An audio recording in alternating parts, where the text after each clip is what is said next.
अस्सलाम वालेकुम। आज हम लोग 9th की न्यू केमिस्ट्री बुक के चैप्टर 4 का नेक्स्ट लेक्चर देख रहे हैं। आज जो हमारे पास टॉपिक ऑफ डिस्कशन है वो है deduce the molecular formula from the structural formula. Last time हम लोगों ने एम्पिरिकल फार्मूला से जो है मॉलिक्यूलर फार्मूला को जो है निकाला था। आज हम लोग क्या करेंगे, स्ट्रक्चरल फार्मूला से हम लोग मॉलिक्यूलर फार्मूला जो है उसको फाइंड आउट करेंगे। अब इसके कुछ स्टेप्स दिए गए हैं, हम लोग उनको जो है वो पढ़ लेते हैं। इसमें सबसे पहले वो बात करते हैं कि in order to deduce the molecular formula from the structural formula the following steps are taken. वो कहते हैं कि अगर आपने क्या करना है, मॉलिक्यूलर फार्मूला स्ट्रक्चरल फार्मूला से मॉलिक्यूलर फार्मूला निकालना है तो आपको नीचे दिए गए स्टेप्स को करना होगा। सबसे पहले वो बात करते हैं कि write down the structural formula of a compound. कोई भी कंपाउंड है उसका आप सबसे पहले स्ट्रक्चरल फार्मूला लिखें। Count the number of atom of each type in the structural formula. उसके बाद क्या करना है, हर टाइप के जो एटम्स है उनको काउंट करना है। फॉर एग्जांपल यहाँ पे हमारे पास ये एग्जांपल दी है। अभी हमारे पास स्ट्रक्चरल फार्मूला लिखा हुआ है। पहले हम लोगों ने पहले स्टेप में क्या करना है, स्ट्रक्चरल फार्मूला लिखना है, फिर उसके बाद काउंटिंग करनी है सेकंड स्टेप में हर एटम की। जैसे फॉर एग्जांपल अगर हम हाइड्रोजन की बात करें तो यहाँ पे 1 2 2 हाइड्रोजन्स है, 1 2 3 4 4 ऑक्सीजन है और 1 सल्फर है। अब हमने हर तरह के एटम को काउंट डाउन कर लिया। नेक्स्ट बात करते हैं write the symbol of all element. फिर क्या करने, सब एलिमेंट के सिंबल लिखने। सल्फर का एस होता है, ऑक्सीजन का ओ होता है, हाइड्रोजन का एस होता है, वो सिंबल होते हैं, वो सारे आपने लिख लेने हैं। Write the total number of atom of each kind as subscript. अच्छा जी, अब उसके बाद कहते हैं कि क्या करना है कि सब के जो एटम्स है, फॉर एग्जांपल जैसे अब यहाँ पे हम लोगों ने देखा हमारे पास कितने थे, हाइड्रोजन थे, 2 हाइड्रोजन, ठीक है, 1 2 3 4। अच्छा जी, और एक है सल्फर और 4 है ऑक्सीजन। अब हमने जो नंबरिंग करनी है वो कहाँ पे लिखनी है, जैसे हाइड्रोजन है, हाइड्रोजन के यहाँ पे नीचे हम लोगों ने नंबर डालना है H2SO4, और जहाँ पे 1 होगा, मतलब जैसे सल्फर के नीचे 1 है तो 1 को हम लोग नहीं लिखेंगे, ठीक है। अगर हम ना भी लिखें तो हमें पता है कि ये 1 है, 1 से ज़्यादा 2 3 4 वो हम लोग लिखेंगे। तो ये हमारे पास इसका मॉलिक्यूलर फार्मूला आ गया। ये कहते हैं इट्स मॉलिक्यूलर फार्मूला भी H2SO4। तो इस तरह से मॉलिक्यूलर फार्मूला जो होते हैं वो हम लोगों ने निकालना होता है। नेक्स्ट हमारे पास सेकंड प्रॉब्लम यहाँ पे दी गई है, सिंपल प्रॉब्लम। वो कहते हैं write down the molecular formula of acetic acid. It's structural formula हमें दिया हुआ है। सबसे पहले हम लोगों ने क्या करना है, हम लोगों ने वो एटम्स देखने हैं कि कितनी तरह के एटम्स है इसमें। इसमें कार्बन है, ऑक्सीजन है, हाइड्रोजन है, ठीक है, 3 तरह के एटम्स है। तो हम लोग क्या करेंगे, कार्बन, हाइड्रोजन, ऑक्सीजन। अब हमने देखना है कि नंबरिंग क्या है।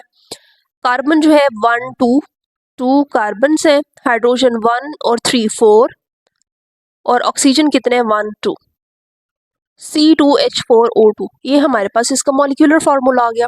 अब नेक्स्ट हमें कहा गया, एक्सरसाइज दी गई है कि इसमें आप लोग जो है इनके मॉलिक्यूलर फार्मूलाज लिखो।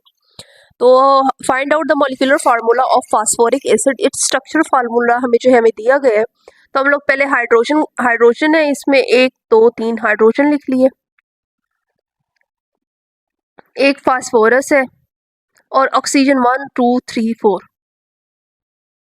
अब हाइड्रोजन कितने, 1 2 3 हाइड्रोजन, एक फास्फोरस, ऑक्सीजन है 4, H3PO4। ये इसका मॉलिक्यूलर फार्मूला है। नेक्स्ट हम लोग देखते हैं determine the molecular formula of an propyl alcohol. Its structural formula is C3CH2CH2CH2OH। मतलब इसमें कार्बन, ऑक्सीजन और हाइड्रोजन ही मौजूद है। तो कार्बन हम लोग पहले देख लेते हैं, 1 2 कार्बन लिख देते हैं, उसके बाद हाइड्रोजन और उसके बाद ऑक्सीजन। अब हमने कार्बन काउंट करने 1 2 3, 3 कार्बन है, हाइड्रोजन 3 4 5 6 7 8, 8 हाइड्रोजन और एक है ऑक्सीजन, एक को हम लोग नहीं लिखते। नेक्स्ट हमारे पास आता है calcium carbonate. Write down the formula of calcium carbonate. It's structural formula हमें दिया हुआ है। तो अब हम लोग देखते हैं, इसमें कैल्शियम है, कार्बन है, ऑक्सीजन है। तो हम लोगों ने क्या लिखना है, कैल्शियम, कार्बन और ऑक्सीजन। अब हमने इनकी काउंटिंग करनी है। कैल्शियम हमारे पास 1 है, कार्बन भी 1 है, तो हम नहीं लिखेंगे। ऑक्सीजन कितने, 3 है, CaCO3। अब आप कहोगे कि इस पे चार्जेस है, इस पे माइनस चार्ज, इस पे प्लस चार्ज है, तो ये माइनस माइनस 2 माइनस हो गए और ये प्लस 2 हो गए, तो ये आपस में कैंसिल हो जाएंगे। तो ये एज अ होल जो है वो न्यूट्रल हो जाएगा, इसके ऊपर हम कोई चार्ज नहीं लिखेंगे। तो इसका फार्मूला हमारे पास क्या है, CaCO3। तो इस तरह से हम लोगों ने क्या करना है, हम लोगों ने पहले पहले वो एटम्स लिखने हैं जो किसी भी स्ट्रक्चरल फार्मूला में मौजूद है, फिर उनको हम लोगों ने काउंट करना है, काउंट करके उसके उनके सैम्बल्स लिखने हैं। ठीक है, सैम्बल्स के नीचे सबस्क्रिप्ट कहते हैं कि इसके नीचे जो है वहाँ पे उसकी काउंटिंग जो है वो लिख देनी है। अगर 1 नंबर है तो 1 को हम नहीं लिखेंगे, उसके अलावा 2 3 है तो वो हम लोग उसके सबस्क्रिप्ट में लिख देंगे। 1 इज अंडरस्टूड के एक ही यहाँ पे इसका एटम मौजूद होगा। तो ये हमारे पास टॉपिक हो गया। नेक्स्ट हमारे पास टॉपिक आता है एवोगैड्रोस नंबर। अच्छा जी, एवोगैड्रोस नंबर क्या होते हैं इसको हम लोग पढ़ते हैं। सबसे पहले बात करते हैं कि इन अ केमिकल रिएक्शन, किसी भी केमिकल रिएक्शन में लार्ज नंबर ऑफ एटम और molecule of reactant react to give a product. अब एटम तो इतना छोटा होता है जो हमें नजर भी नहीं आता। ठीक है, मॉलिक्यूल 2 एटम या 3 एटम से बना हुआ मॉलिक्यूल तो वो भी हमें नजर नहीं आता। तो अब क्या करते हैं, वो कहते हैं कि बहुत लार्ज नंबर में एटम और मॉलिक्यूल जो होते हैं रिएक्टेंट के वो यूज हो रहे होते हैं to give the product. We would very much like to know the mass ratio in which the reactant react। अब वो कहते हैं हम लोग ये जानना चाहते हैं कि किस मास रेशो में कौन सा रिएक्टेंट जो है वो रिएक्ट कर रहा है। ठीक है, फॉर दिस पर्पस इस जो है वो काम के लिए we would also like to express these message of reactant in gram. अब वो कहते हैं क्योंकि जो हमारी जो है नॉर्मल अगर हम देखें डेली लाइफ में हम लोग चीज़ें ग्राम में, किलोग्राम में, इन चीज़ों में जो है हम लोग इसको मैयर करते हैं और ये मैयरेबल भी होती हैं। अब वो कहते हैं इसके लिए ताकि हम लोग भी ये देख सकेंगे कि रिएक्टेंट के कितने ग्राम जो कितना मास जो है वो यूज़ हो रहा है, हम चाहते हैं कि उसको हम ग्राम्स में मैयर करें। टू अचीव दिस ऑब्जेक्टिव, वो कहते हैं इस मकसद को हासिल करने के लिए we need to transform the concept of chemical formula and atomic mass unit into such concept which may lead us to know the masses of reacting element and compound in grams। अब वो कहते हैं ये मकसद हासिल करने के लिए हमें ज़रूरत है कि हम केमिकल फार्मूला या एटॉमिक मास यूनिट की बजाय जो है ऐसा कॉन्सेप्ट यूज़ करें जिसमें हम जो है रिएक्टेंट एलिमेंट्स या कंपाउंड्स को ग्राम में मैयर कर सकें। हम लोग ये नहीं कह सकते कि इसका ये एटॉमिक मास यूनिट है, मतलब वो चीज़ हमारे लिए नॉर्मली मैयरेबल नहीं है, या केमिकल फार्मूला ये है वो चीज़ हमारे लिए नॉर्मली मैयरेबल नहीं है। हाँ, कोई भी चीज़ है, कोई भी सब्सटेंस है, उसको हम ग्राम में इजीली मैयर कर सकते हैं, वो हमारे लिए नॉर्मल लाइफ में भी ईजी है। तो अब वो कहते हैं कि एवोगैड्रो एक साइंटिस्ट था, इटालियन साइंटिस्ट, एक इटालियन साइंटिस्ट था। हेल्प अस, उसने हमारी मदद की टू अचीव दिस ऑब्जेक्टिव, इस मकसद को हासिल करने में इन फॉलोइंग वेज, दिए गए तरीकों से। ठीक है, तो अब हम लोगों ने इसमें क्या करना है, इसमें हम लोगों ने मैस को जो है किसमें ग्राम में लिखना है। एटम्स के मैस को, मॉलिक्यूल के मैस को या रिएक्टेंट के मैस को हम लोगों ने ग्राम में कन्वर्ट करना है। इस सारे प्रोसीजर में हम लोग देखेंगे कि कैसे कैसे होगा। सबसे पहले वो बात करते हैं कि let us consider the following reaction. वो कहते हैं नीचे जो दिया गया रिएक्शन है उसको हम लोग जो कंसीडर करते हैं। इन विच 2 एटम ऑफ कार्बन, जिसमें 2 कार्बन के एटम जो है रिएक्ट करते हैं with the molecule of oxygen, एक ऑक्सीजन के मॉलिक्यूल के साथ, to produce molecule of CO। और इसके नतीजे में हमारे पास एक मॉलिक्यूल बनता है जो कि कार्बन मोनोऑक्साइड होते हैं। 2 मतलब इसके मॉलिक्यूल्स बनते हैं। एटम्स की फॉर्म में देखें तो मतलब 2 कार्बन होंगे। ऑक्सीजन मॉलिक्यूल मतलब ऑक्सीजन डबल बॉन्ड इस तरह से जुड़ा हुआ होगा, ये कार्बन कार्बन अलहदा होंगे, ये ऑक्सीजन मॉलिक्यूलर फॉर्म में होगा। और इसके नतीजे में हमारे पास CO इस तरह से जो है वो हमारे पास कंपाउंड जो है वो बनेगा। तो ये 2 मॉलिक्यूल्स हमारे पास कार्बन मोनोऑक्साइड के बन जाएंगे, बन गए। नेक्स्ट हम लोग देखते हैं, वो कहते हैं कि since it is not possible, वो कहते हैं ये हमारे पास पॉसिबल नहीं है to account for the masses of individual atom or molecule, कि हम किसी भी एटम का जो है जैसे कार्बन है, कार्बन एक एटम, एक कार्बन के एटम का हम मास निकालें, एक ऑक्सीजन के मॉलिक्यूल का हम मास निकालें, ये पॉसिबल नहीं है हमारे लिए। Because these are very small particle, क्योंकि ये हैं बहुत छोटे पार्टिकल जिनको हम देख नहीं सकते, उनको हम मैयर कैसे कर सकते हैं। We increase the number of reacting species, for example हम ये कहते हैं कि हम उनके नंबर्स को जो है वो बढ़ा देते हैं। ठीक है, तो written as follows, for example हमारे पास 2 कार्बन थे, ऑक्सीजन का मॉलिक्यूल था हमारे पास, ये बन गया। फिर हमने क्या किया, 200 ग्राम जो है कार्बन के एटम्स लिए। ठीक है, 100 एटम्स लिए कार्बन के, क्योंकि 2 कार्बन है तो हमने इसको 2 से ज़रब कर दिया। फिर 100 मॉलिक्यूल लिए हम लोगों ने ऑक्सीजन के, उससे हमारे पास 100 मॉलिक्यूल्स, मतलब इसको क्योंकि 2 मॉलिक्यूल हैं तो इसको 2 से ज़रब कर देंगे, 100 मॉलिक्यूल हमारे पास बना, मतलब 200 मॉलिक्यूल बन गए, 100 अलहदा से 100 अलहदा से। और उसके अलावा अगर हम 1000 की क्वांटिटी में भी ले आते हैं, 1000 नहीं, ये 10,000 की क्वांटिटी है, 10,000 एटम्स लिए हम लोगों ने कार्बन के, एक कार्बन के 10,000 और दूसरे कार्बन के 10,000, 10,000 मॉलिक्यूल लिए ऑक्सीजन के, और हमारे पास जो है तकरीबन 20,000 मॉलिक्यूल जो है वो हमारे पास कार्बन मोनोऑक्साइड के बन गए। Increasing the number of reacting atom और molecule will not change the ratio. अब वो कहते हैं हमने नंबर बेशक बढ़ाए हैं लेकिन रेशियो इसकी नहीं तब्दील हुई, मतलब जाहिर सी बात है उतनी रेशियो है, 2 रेशियो में ये था, 1 रेशियो में ये मॉलिक्यूल था, तो ये हमारे पास बन गया। तो रेशियो तो नहीं चेंज होगी, इन विच दीज आर रिएक्टिंग, जिसमें ये रिएक्ट करें और बीइंग फॉर्म्ड या ये बन रहे हैं, तो इनकी रेशियो जो है वही रहेगी, चाहे हम जितने नंबर में ही क्यों ना एटम्स यूज कर लें।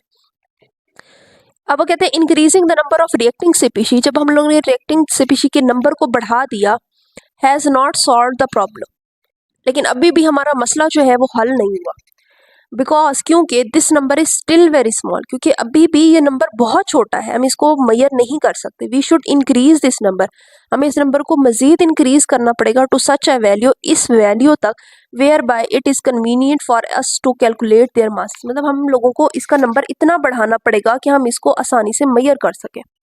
10 इस वजह से फिर हमने क्या किया कि हम लोगों ने यहाँ पे 2 कार्बन, अब हमने कार्बन का जो मास लिया है वो हमने लिया है एवोगैड्रोस नंबर में, मतलब 6.022 मल्टीप्लाई बाय 10⁻23 एटम्स। ऑक्सीजन के भी क्योंकि एक ही मॉलिक्यूल है तो हमने उतने मॉलिक्यूल्स हैं इस ऑक्सीजन के लिए, और हमारे पास जो है ये आ गया। अब यहाँ पे वो कहते हैं कि 6.022 multiply by 10⁻23 is a huge number and we get have selected this because, क्योंकि जो 1 ग्राम होता है वो इतने AMU के बराबर होता है। इट मीन्स कि हमारे पास क्या हुआ कि अब ये क्वांटिटी ग्राम में आ गई। अब हम इसको कैसे मजीद आगे करते हैं, अब वो कहते हैं now the amount of reactant and product in the aforementioned equation can be written as. अब हमने क्या करना है, अब हमें क्या पता है कि ये किसके बराबर है, 1 ग्राम के बराबर है। तो अब हमारे पास क्या है, हमारे पास हम लोगों ने देखना है, अब हम लोग क्या करेंगे, ये मतलब 2 multiply by 6.022 multiply by 10⁻23 atoms, ये इसका मास है, ठीक है। और अगर हम ये देखें तो ये हमारे पास इसका कार्बन का एटॉमिक मास होता है, ठीक है, कार्बन 12 होता है, जो कि हम इसको जब इससे मल्टीप्लाई करेंगे, अब ये हमारे पास बराबर है 1 ग्राम के, 1 ग्राम के, ठीक है। अब जब हम इसको मल्टीप्लाई करेंगे तो ये हमारे पास 2 ग्राम हो गया, 2 को जब हम 12 से ज़रब करेंगे तो हमारे पास 24 ग्राम कार्बन आ गई। अब ग्राम में हम इसको मेजर कर सकते हैं, मतलब 24 ग्राम हमने कार्बन रिएक्टेंट के तौर पर ली। उसके बाद हमारे पास है मतलब ये वाले नंबर है हमारे पास, ये एटम्स के मतलब नंबर्स हो गए, उसको हमने ज़रब किया 32 के साथ। अब 32 क्या होता है, ऑक्सीजन, एक ऑक्सीजन का जो एटॉमिक मास होता है वो होता है 16, क्योंकि 2 है तो 16 × 16 इज इक्वल टू 32, तो 32 हो गया। जब हम 32 को 1 ग्राम से, अभी हमारे पास 1 ग्राम के बराबर है, इसको हमने मल्टीप्लाई किया 32 के साथ, इस ये बराबर है हमारे पास 1 ग्राम के। तो जब हम इसको इस मल्टीप्लाई करेंगे तो हमारे पास 32 ग्राम ऑक्सीजन के मॉलिक्यूल आ जाएंगे। अब हमारे पास प्रोडक्ट है 2 मल्टीप्लाई बाय, प्रोडक्ट की अगर हम ये एटॉमिक मास निकालें, कार्बन 12 होता है और ऑक्सीजन होती है हमारे पास 16। अच्छा, जब हम इसको प्लस करेंगे तो हमारे पास 28 आ जाएगा आंसर। अब यहाँ पे हमारे पास 28 AMU है और ये हमारे पास मतलब 2 हो गया, 2 ग्राम हो गया। 2 ग्राम को जब हम 28 से ज़रब करेंगे तो हमारे पास क्या होगा, 2 × 28 ग्राम कार्बन मोनोऑक्साइड जो है हमारे पास बन जाएगी। अब यहाँ पे हम लोगों ने इसकी मास रेशो लिखनी है, the mass ratio between the reactant and those of the product will become, 24 ग्राम हमारे पास कार्बन होगी, 32 ग्राम हमारे पास ऑक्सीजन होगी, तो हमारे पास 56 ग्राम जो है वो हमारे पास कार्बन मोनोऑक्साइड जो है वो बन जाएगी। अब वो कहते हैं कि you must realise that starting from a simple equation we have developed such a ratio of mass of reacting species which can conveniently be used in the laboratory. अब वो कहते हैं हम लोगों ने एक सिंपल इक्वेशन से जो है ऐसी जो है वो मास निकाली है जिसको हम कन्वीनियंटली लेबोरेटरी में यूज़ कर सकते हैं, मतलब इसको हम आसानी से लेबोरेटरी में मेजर कर सकते हैं। 24 ग्राम, 32 ग्राम, 36 मतलब 56 ग्राम, ये हमारे लिए मेजरेबल है।